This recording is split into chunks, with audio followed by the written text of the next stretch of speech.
성경 봉독하시겠습니다. 사도행전 20장 17절부터 35절입니다. 제가 가진 성경의 신약 성경 223페이지에서 225페이지입니다.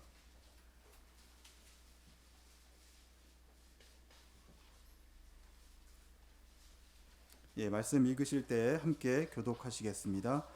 바울이 밀레도에서 사람을 에베소로 보내어 교회 장로들을 청하니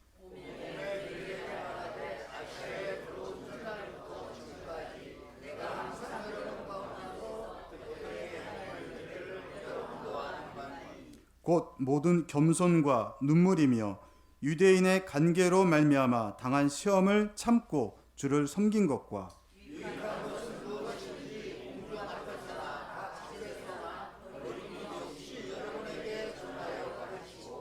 유대인과 헬라인들에게 하나님께 대한 회개와 우리 주 예수 그리스도께 대한 믿음을 증언한 것이라.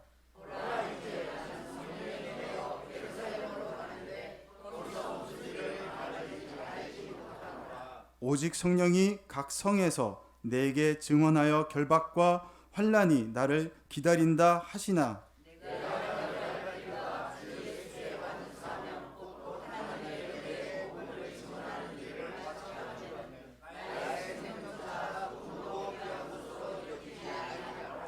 보라, 내가 여러분 중에 왕래하며 하나님의 나라를 전파하였으나 이제는 여러분이 다 내 얼굴을 다시 보지 못할 줄 아노라.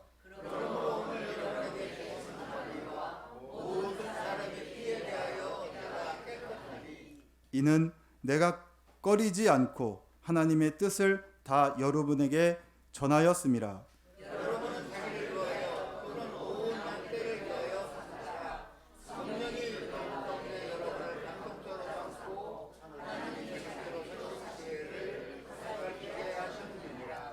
내가 떠난 후에 사나운 이리가 여러분에게 들어와서 그 양떼를 아끼지 아니하며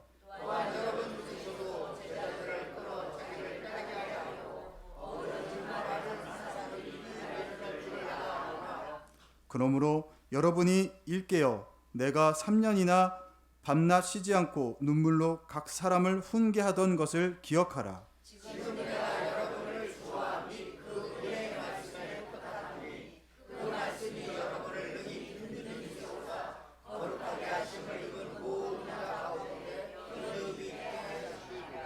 내가 아무의 은이나 금이나 의복을 탐하지 아니하였고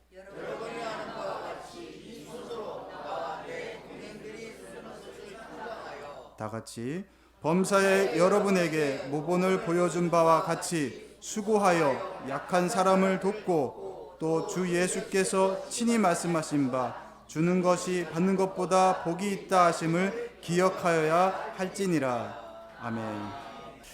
오늘은 말씀을 준비하면서 제가 구역장 분들에게 좀 초점을 맞춰서 말씀을 준비했습니다.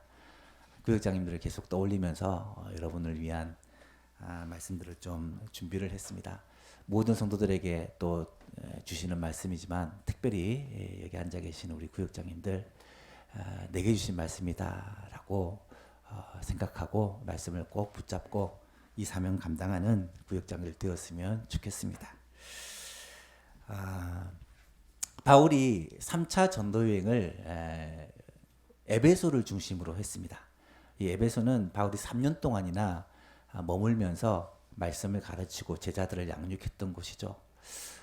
지금 바울이 만나고 있는 장로들이라고 표현했는데 이들은 사실 다 바울이 양육한 제자들이다라고 말할 수가 있습니다.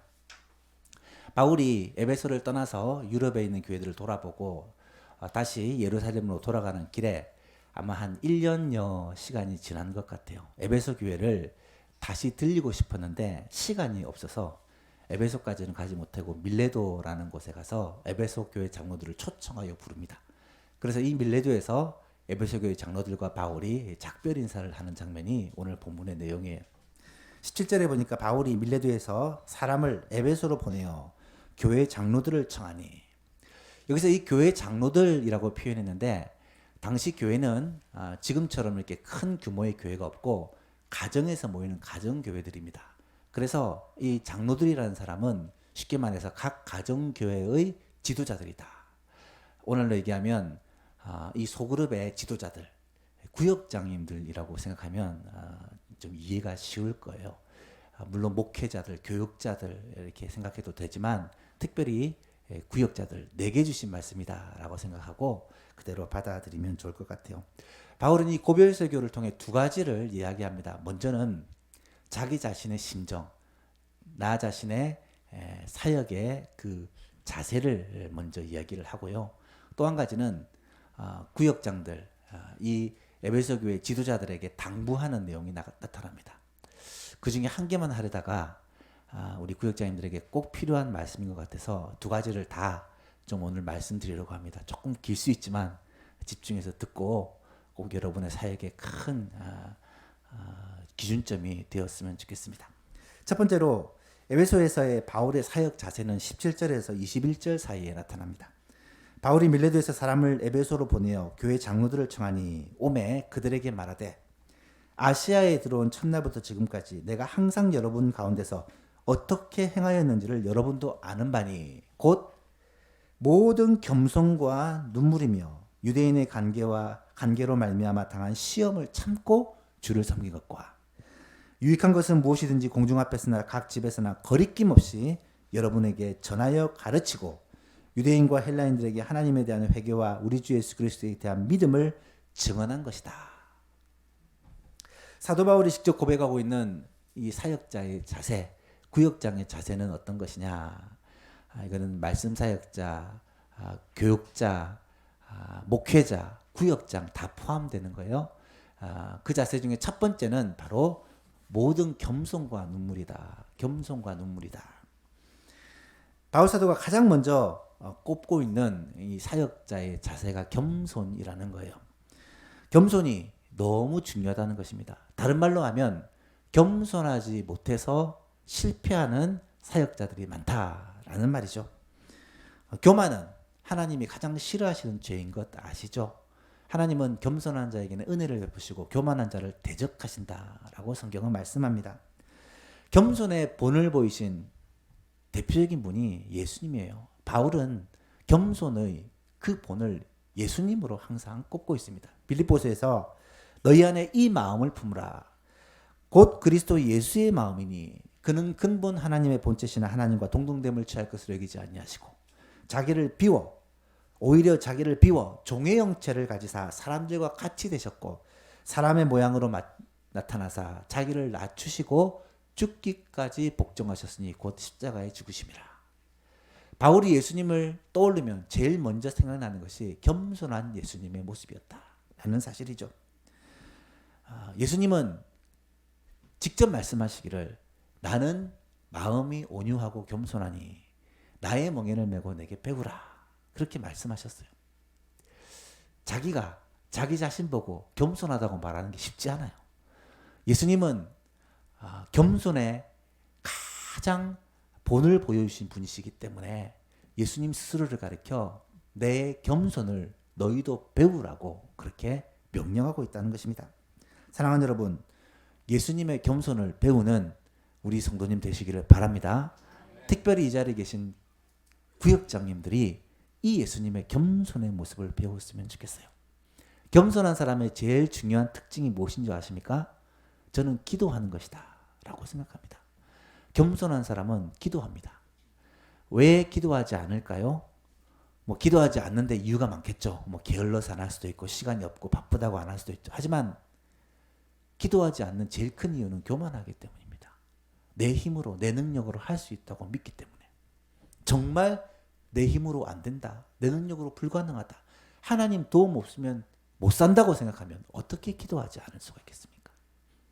우리 구역장님들, 여러분이 구역을 맡아서 한 영혼을 세워가는 일에 쓰임받기 위해서 그 영혼 붙들고 기도하는 여러분 될 수 있기를 축복합니다. 그게 겸손의 마음이다 라는 것입니다. 또한 겸손한 사람의 특징은 항상 우리의 비교 대상을 예수님으로 삼아요. 다른 사람과 비교하면 사람은 교만해집니다. 내가 그래도 저 사람보다 낫지 않나. 또 대단한 사람하고 비교하면 주눅이 들어요. 저 사람보다 내가 못하는 것 같다. 여러분, 사람과 비교해서 유익될 게 없습니다. 우리의 비교 대상은 항상 주님이십니다. 주님과 비교하면 여러분 주눅들 필요도 없고요. 교만은 더더욱 불가능합니다. 항상 우리의 비교 대상을 주님으로 삼으시기 바랍니다. 주님이 내 목표예요. 주님이 내 최종 고울입니다. 목표입니다. 주님에게까지 잘한다. 주님을 닮기를 원한다. 주님의 마음을 나도 품기를 원한다. 이것이 우리들의 마음, 이것이 사역자의 마음, 구역장의 마음이라는 것이죠. 예수님의 마음은 겸손의 마음입니다.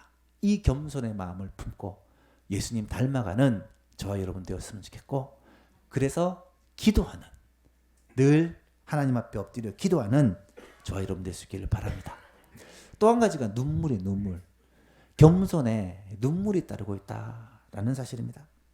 언제부턴가 이 눈물이 참 메말랐다라는 것을 많이 느끼게 돼요. 기도하면, 하나님의 말씀을 읽으면, 찬양을 하면 눈물이 흐르는 그런 경험들이 점점 사라져가고 있다는 것을 느끼지 않습니까? 기도할 때 정말 눈물이 우리의 눈을 적시고 눈물의 마음이 우리 가슴에 맺히는 그런 경험들이 우리에게 필요하다는 거예요. 여러분, 바울이 왜 눈물을 흘렸겠습니까? 에베소 교회 성도들을 생각하면서 바울은 눈물을 흘렸을 것입니다. 그들을 향한 사랑과 애타는 마음이 넘쳐서 눈물을 흘렸을 것입니다. 그들 가운데 하나님 말씀을 가르치고 기도하고 애를 써도 변하지 않는 성도들을 바라보며 눈물을 흘렸을 거예요.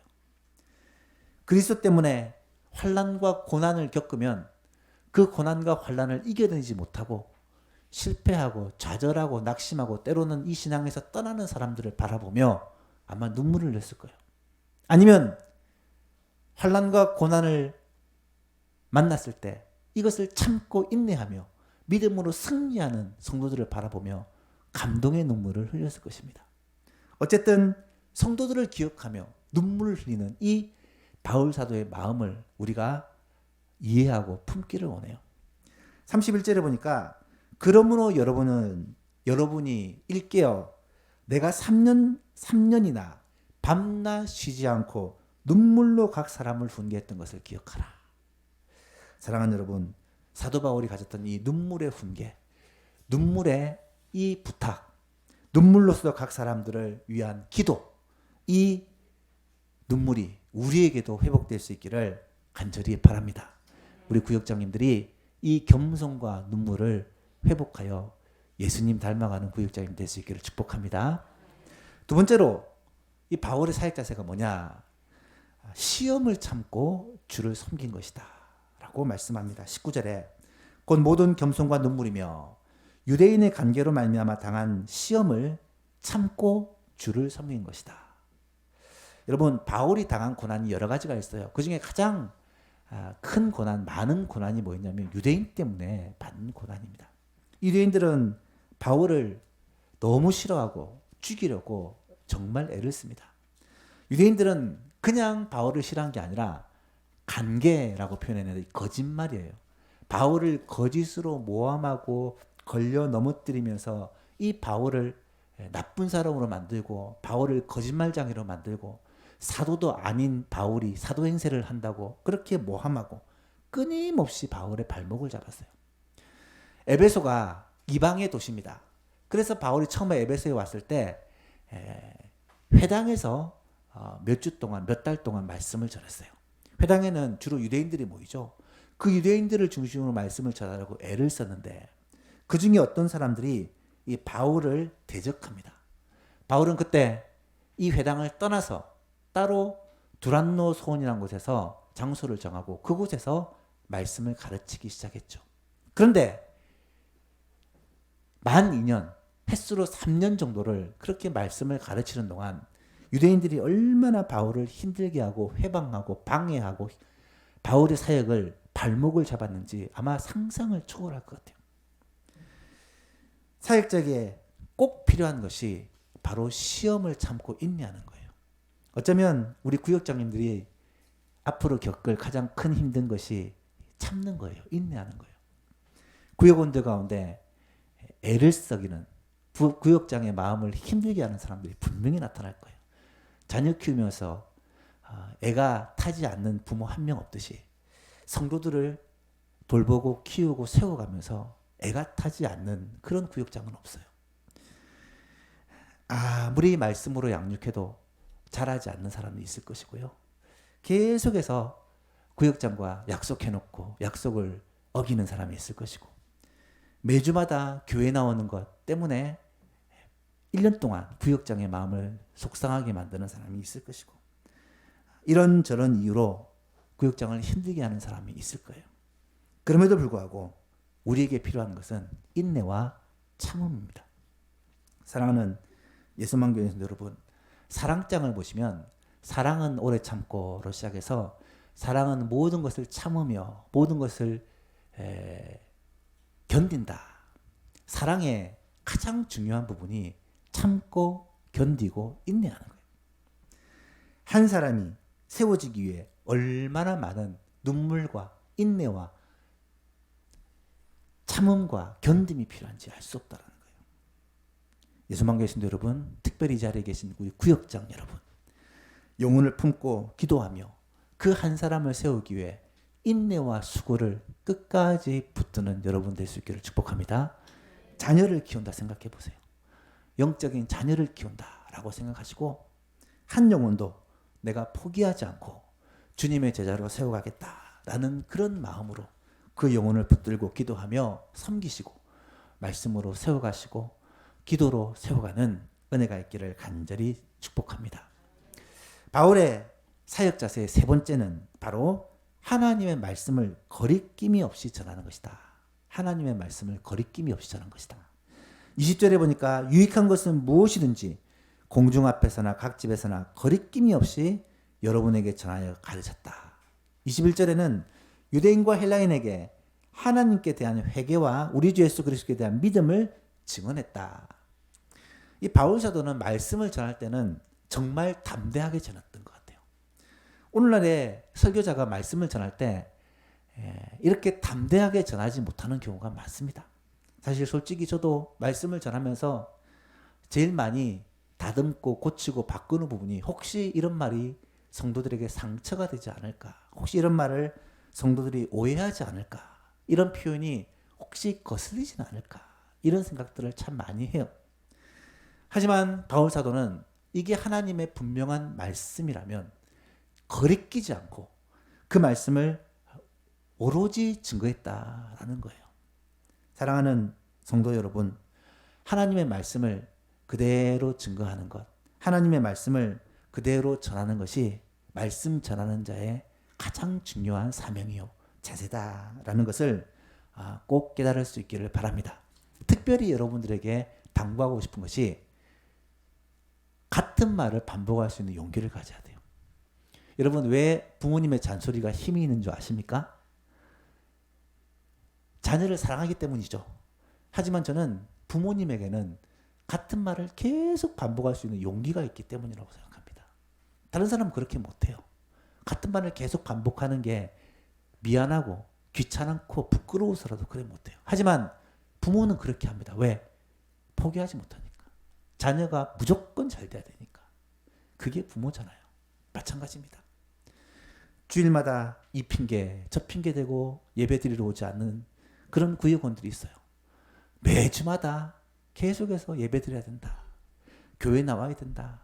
예배는 포기하면 안 된다. 예배는 빠지면 안 된다. 한 번, 두 번이죠. 매주마다 잔소리하는 게 쉽습니까? 쉽지 않아요. 하지만 같은 말을 반복할 수 있어야 돼요. 다른 건 양보해도 예배만은 양보할 수 없다. 예배는 진짜 드려야 된다.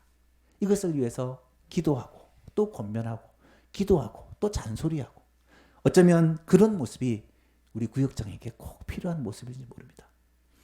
말씀 읽어야 된다. 기도해야 된다. 신앙생활에서 이것 빼면 시체다. 이것이 핵심이다. 너무 잘 알고 있는데 안 하잖아요. 말씀 안 읽죠? 기도 안 하죠? 그냥 주일 예배만 오잖아요. 어떻게 해야 됩니까? 사랑하는 마음으로 잔소리해야 돼요. 계속해서 말씀 읽도록 체크하시고, 계속해서 기도할 수 있도록 체크하시고, 혼자 기도하기 어려우면 기도의 자리에 나오도록 권면하시고, 혼자 말씀 어려우면 읽기 힘들면 구역이 함께 말씀을 읽어가지고 말씀을 읽어갈 수 있도록 그렇게 애를 쓰고 다른 건 몰라도 말씀과 기도 붙들고 살 수 있도록 그렇게 구역원들을 권면하고 돌아보고 기도하고 이끌어주는 것. 이것이 바로 잔소리하는 엄마의 마음. 정말 목자의 심정이라고 저는 확신합니다. 우리 예수만교회 구역장님들이 그런 마음으로 우리 구역원을 돌볼 수 있는 구역장님 될 수 있기를 주님의 이름으로 축복합니다. 두 번째로 바울은 바울의 자신의 사역 자세를 이야기하고 난 후에 이번에는 에베소 교회 장로들에게 당부를 하고 있어요. 이것도 세 가지 정도로 요약을 할 수가 있는데요. 첫 번째 당부가 뭐냐면 이단을 조심하라는 것입니다. 28절에 보십시오. 여러분은 자기를 위하여 또는 온 양떼를 위하여 삼가라. 성령이 그들 가운데 여러분을 감독자로 삼고 하나님이 자기 피로 사신 교회를 보살피게 하였느니라. 여러분, 삼가라라는 말은 조심하라, 주의하라는 말입니다. 교회 지도자는 하나님께서 자기 피로 사신 교회, 하나님의 피, 예수님의 피로 사신 그 교회를 보살피는 자로 부름받았기 때문에 그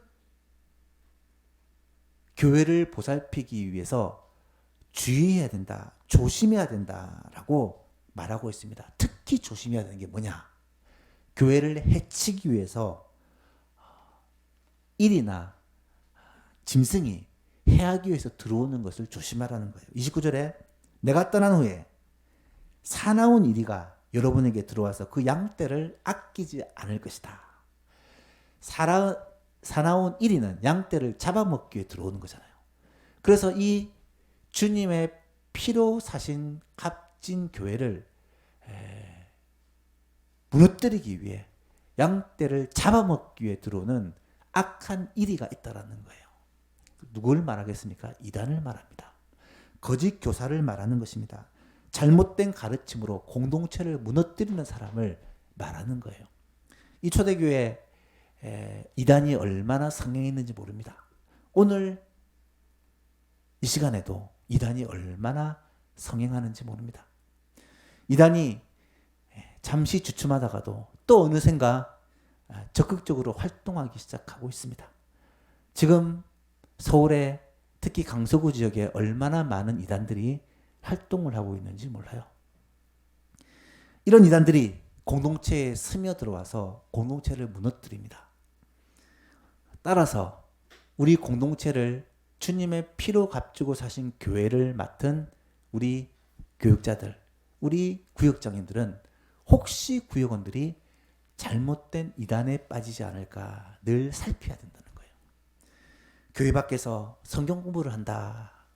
만약에 그렇다면 어떤 공부를 하는지, 어디에서 하는지, 무엇을 하는지를 꼭 살펴야 돼요.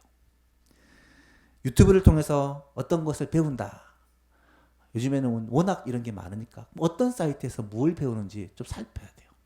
그리고 혹시 이상하다, 혹시 의문이 간다 싶으면 목사님한테 물어보는 거예요. 이런 사이트에서 이런 걸 본다는데 이것이 건전합니까? 새가족 등에 혹시 좀 이상하다 싶은 사람이 오면 살피는 거예요. 잘못된 모임에 혹시 우리를 그렇게 데려가지는 않는지, 잘못된 그런 교훈으로 자꾸 사람들을 권면하지는 않는지 그렇게 돌아보는 거예요. 30절에 보니까 더 무서운 말이 나타나요. 또한 여러분 중에서도 제자들을 끌어 자기를 따르게 하려고 어그러진 말을 하는 사람들이 일어날 줄을 내가 아노라. 지금 바울이 에베소 교회 지도자한테 뭐라고 말하냐면 여러분 중에서도 거짓 교사가 일어난다는 거예요. 여러분 중에서도 사람들을 끌어가지고 자기 세력 만들고 교회를 무너지게 하는 그런 악한 자들이 일어날 줄을 내가 안다는 거예요. 오늘날로 얘기하면 교회 안에서도 교회 안에 세력을 만들고 조직을 만들고 사람들의 그런 모임을 만들어서 교회를 무너뜨리는 사람이 일어날 수가 있다는 거예요. 얼마든지 주님을 배반하고 타락할 가능성이 있다는 거예요. 우리 가운데서도 그런 사탄의 유혹으로 말미암아 사람의 욕심으로 말미암아 그렇게 타락하는 사람들이 일어나게 될 수가 있다는 사실이에요. 이런 지도자의 타락을 막기 위해서 교회는 당회가 있고 노회가 있고 여러 가지 방법으로 감시하고 서로 조심하고 있지만은 그럼에도 불구하고 항상 타락한 목회자는 존재해 왔고 항상 교회 안에서 이런 분쟁이 일어났다는 것을 우리는 잘 알고 있습니다. 이런 분쟁은 결국 교회를 무너뜨리고 교회를 힘들게 하는 일들을 우리는 바라봅니다. 사랑하는 예수만교회 성도 여러분, 우리 예수만교회는 이런 일이 일어나지 않기를 간절히 바랍니다. 그러기 위해서 여러분이 꼭 해야 되는 일이 담임 목사를 위해서 기도하는 거예요. 담임 목사가 혹시 잘못된 사상이나 잘못된 그런 마음으로 타락하지 않도록 늘 깨어 기도하는 것입니다.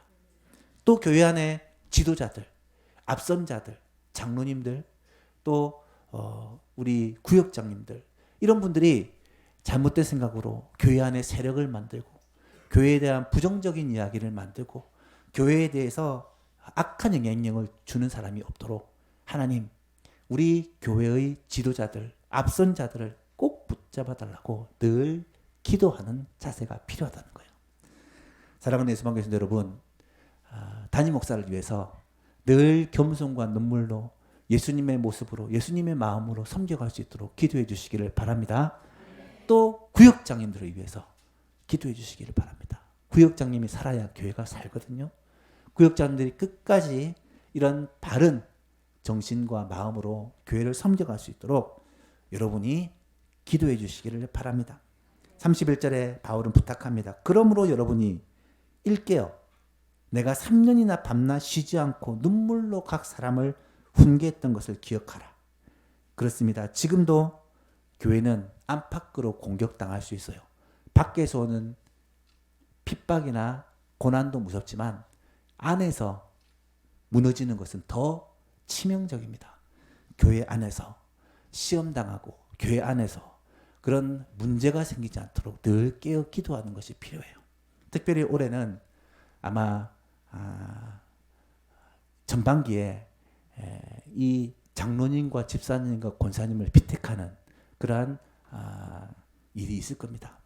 사람을 세우는 것이 참 교회에 힘이 되고 은혜가 되는 일이지만 시험 들기 쉽고 교회에 분쟁이 일어나기 쉬운 일입니다. 여러분, 이런 일들이 예수만 교회를 무너뜨리는 것이 아니라 세워가는 좋은 기회가 될 수 있도록 꼭 기도해 주시기를 부탁합니다. 두 번째로 첫 번째가 이단을 조심하고 경계하라라는 당부를 하고 있습니다. 두 번째는 주와 및 그 은혜의 말씀에게 부탁하고 있습니다. 이 표현이 저는 참 너무 좋아요. 32절 말씀인데 같이 한번 읽어볼까요? 시작. 지금 내가 여러분을 주와 및 그 은혜의 말씀에 부탁하노니 그 말씀이 여러분을 능히 든든히 세우사 거룩하게 하심을 입은 모든 자 가운데 기업이 있게 하시리라. 아멘. 지금 바울이 당부하는 내용이 뭐냐면 내가 여러분을 주와 및 그 은혜의 말씀에게 부탁한대요.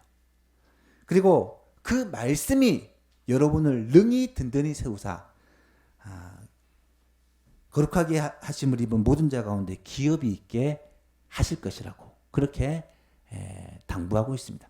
여러분, 주께 부탁한다라는 말은 너무 자연스럽죠. 근데 그 은혜의 말씀에게 부탁한다라는 말이 무슨 뜻일까? 또 그 말씀이 여러분을 능히 든든히 세운다는 말이 무슨 말입니까? 분명히 여기서는 의인법을 사용하고 있어요. 말씀을 사람처럼 그렇게 표현하고 있습니다. 말씀에게 부탁한다. 말씀이 여러분을 세운다. 여기서 이 말씀은 어떤 인격체를 상징하는데 여러분 아실 거예요. 성경에서 이 말씀은 곧 예수님을 상징한다는 것을 아실 거예요. 왜 말씀이 예수님을 상징하느냐? 주님이 주신 말씀은 곧 예수님 자신을 의미한다라는 거예요.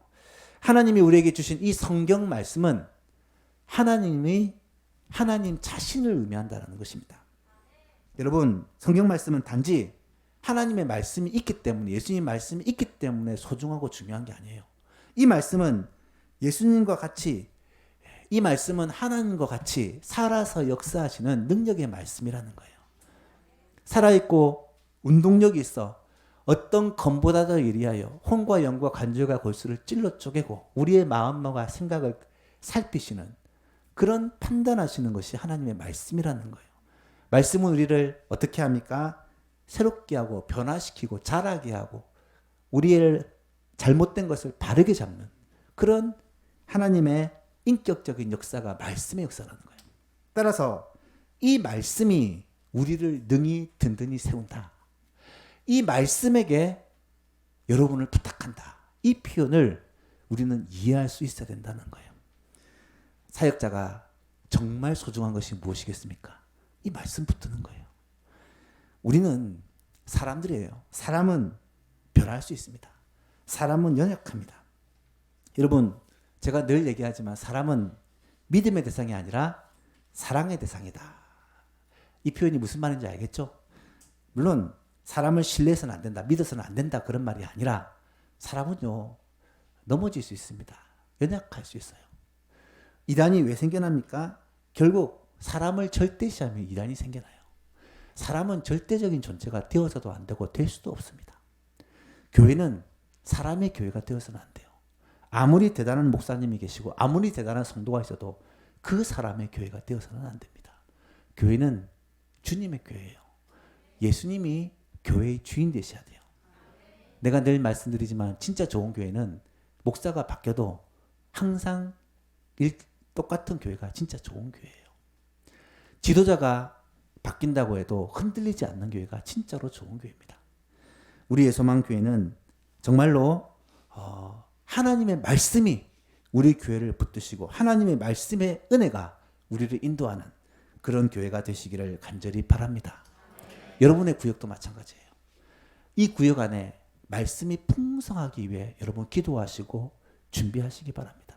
여러분 자신이 먼저 하나님의 말씀으로 견고하여지고 풍성하여지고 이 구역 모임을 할 때 말씀을 나눌 때 이 말씀 가운데 정말 사람들을 세우고 위로하고 격려하고 또 하나님의 말씀으로 우리가 힘을 얻는 그런 풍성한 나눔이 될 수 있도록 여러분 기도하시고 애를 쓰시기 바랍니다.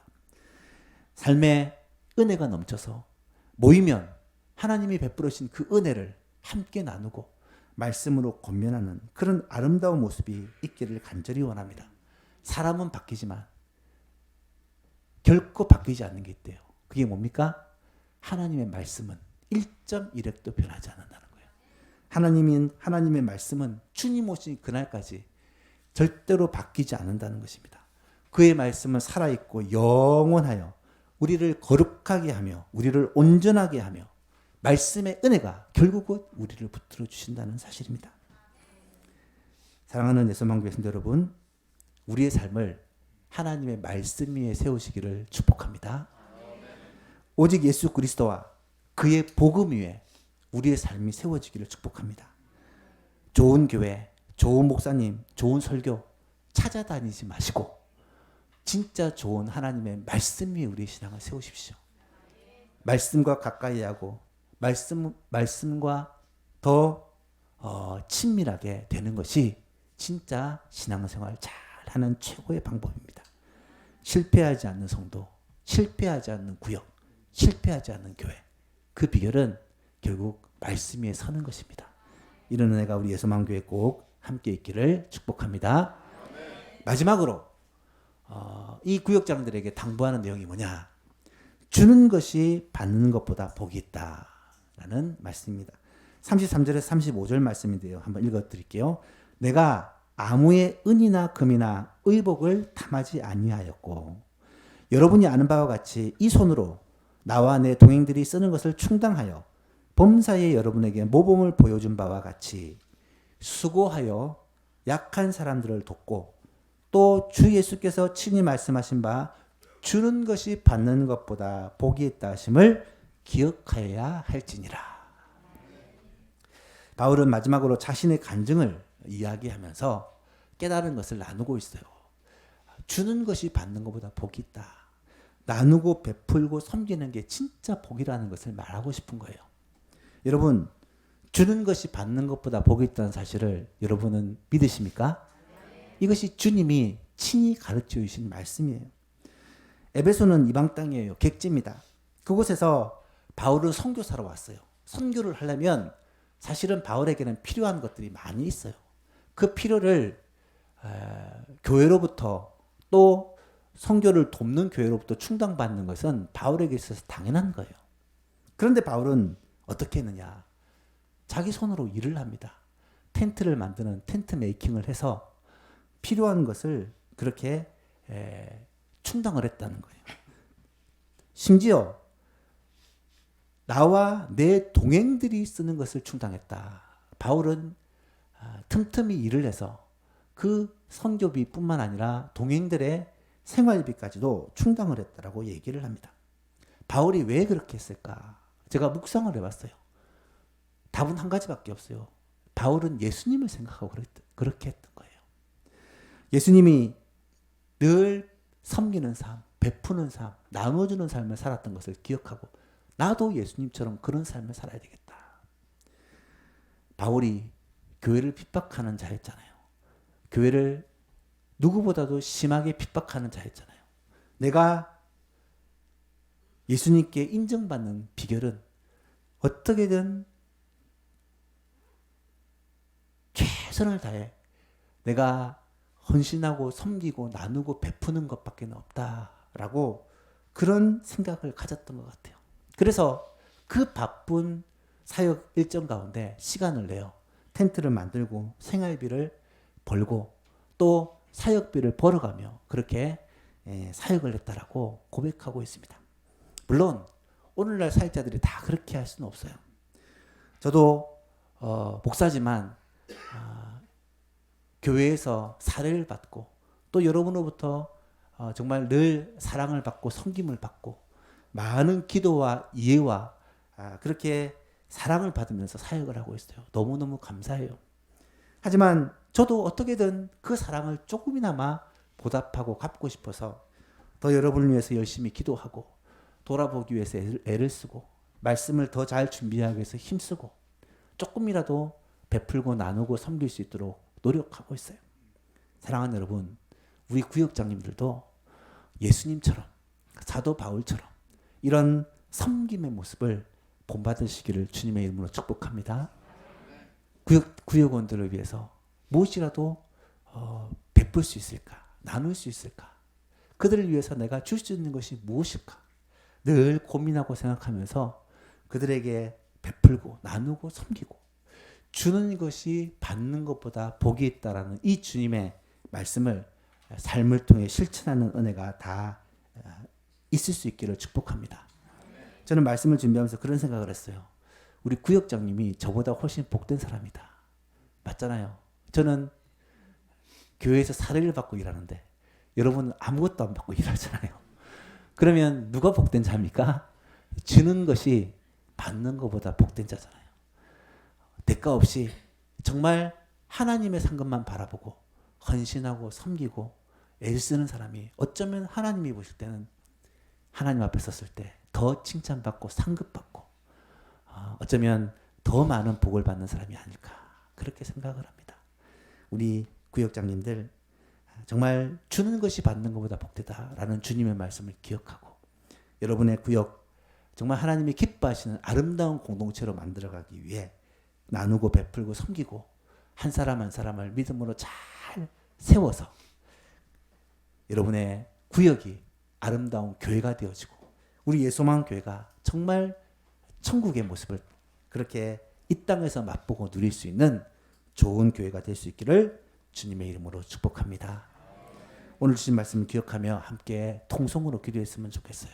바울은 자신의 사역의 모습을 통하여서 그들에게 고백을 합니다. 바울이 정말 겸손과 눈물로 그들을 섬겼고 또 하나님의 말씀에게 그들을 부탁합니다. 나아가서 이 사도 바울은 자신이 하나님 앞에서 이 에베소 교회를 향하여서 줄 수 있는 모든 것들을 그렇게 주기를 원했다라는 것입니다. 오늘 본문에 세 가지를 부탁합니다. 여러분이 이단을 조심하고 경계하십시오. 이단에 빠지지 않게 성도들을 살피십시오. 그렇게 부탁을 하고 있습니다. 또 주는 것이 받는 것보다 복이 있다고 말씀하여 주셨는데 정말 영혼을 섬기고 나누고 베풀기 위해 애를 쓰고 있는 이 헌신이 우리에게 꼭 필요하다는 것입니다. 하나님의 말씀에 이 구역이 굳게 서서 이 말씀으로 이 구역이 부요해지고 풍성해지고 영원토록 그렇게 굳건해지기를 기도하고 있습니다. 우리 구역이 하나님 그런 교회 그런 구역 되게 하여 주옵소서. 우리 구역장님이 그런 구역장님을 되게 하시고 우리 예수만교회 구역장님들이 그런 구역장님들이 다 될 수 있도록 은혜 베풀어 달라고 같이 한번 통성으로 기도합니다.